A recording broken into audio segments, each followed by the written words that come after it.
pis, cahil, axmaq insanlar o qədər mənəvi azaddırlar ki, etdikləri axmaqlıqların, cahilliklərin heç vaxt fərqinə varmazlar.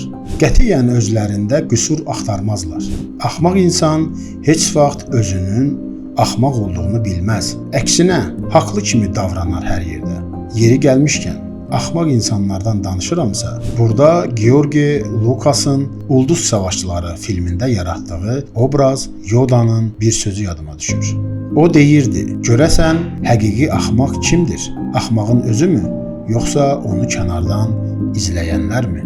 Həqiqətən də Yoda bu fikrində yanılmırdı. Axmaq insanları və onların davranışlarını izləyən insanlar da qismən axmaqdırlar. Hazırda bu tendensiyanı bizlər televiziyalarımızdakı verilişlərdə, sosial şəbəkələrdə aydın şəkildə görürük. Görürük ki, hazırlanan verilişlərin çoxu insanlara ötürülən məlumatların tamamı axmaqlığı, mənəviyyatsızlığı və bayağı yanaşmanı aşılamaqla mükəlləfdirlər. Bu hadisələr düşünülərək insanları müqəddəslikdən və ali ağıl olmaqdan uzaq düşmələrini təmin edir. Bilirsinizmi, cahil insanları sürülər halında idarə edirlər və bu çox asandır. Ancaq ali ağla çatan insanlar isə mənəviyyatla qidalanaraq dünyanı idarə edən beyin mərkəzlərindən biri olurlar. Seçim isə daim insanın öz əlindədir. Bu kimi düşüncələr heç vaxt məni tərk etməyiblər. Əksinə, ağlımın bir küncündə ilişib qalıblar.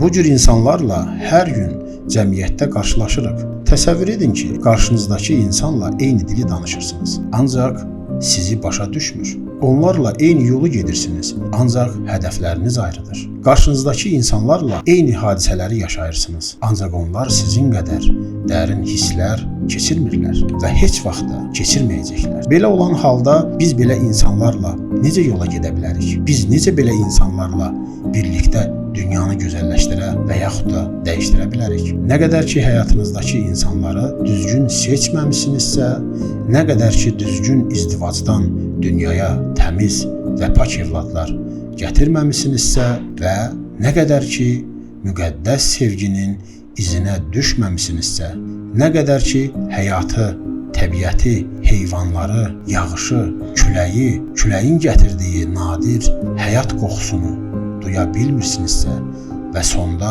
nə qədər ki, ətrafınızda sizin sevginizə ehtiyac duyan canlıları, cansızları görməyi bacarmırsınızsa, bu mümkün olmayacaqdır. Düzgün olmayan axmaq birisi ilə yola çıxsanız, ömrünüz boyu bədbəxt olaraq həyatınızı tamamlamaq məcburiyyətində qalacaqsınız. Onlar bir tərəfdən dünyanı və cəmiyyətimizi qırıb məhv edərkən, sizlər onların qırdıqları, dağıtdıqları, yox etdikləri və öldürdükləri hissləri, dəyərləri, dünyanı yenidən düzəltməyə çalışacaqsınız və bu sizə ağır gələcək. Mərhəmətsiz insanlar öz tələbatlarını və insanlarla münasibətlərini heyvani duyğularla, vəhşiliklə, yırtıcılıqla təmin edirlər. Bu heyvanların həyatlarında normal hal kimi qəbul edilsə də, insanlarda xoşa gəlməz hal kimi dəyərləndirilir. Biz insanların digər canlılardan fərqi sosiallaşa bilməyimizdir ki, bizi digər canlılardan ayıraraq ali irqə mənsub olduğumuzu göstərsin. Gəlin elə bugündən düzgün evliliklər, ağıllı evladlar və özümüz üçün xoşbəxt cəmiyyət qurmağa başlayaq.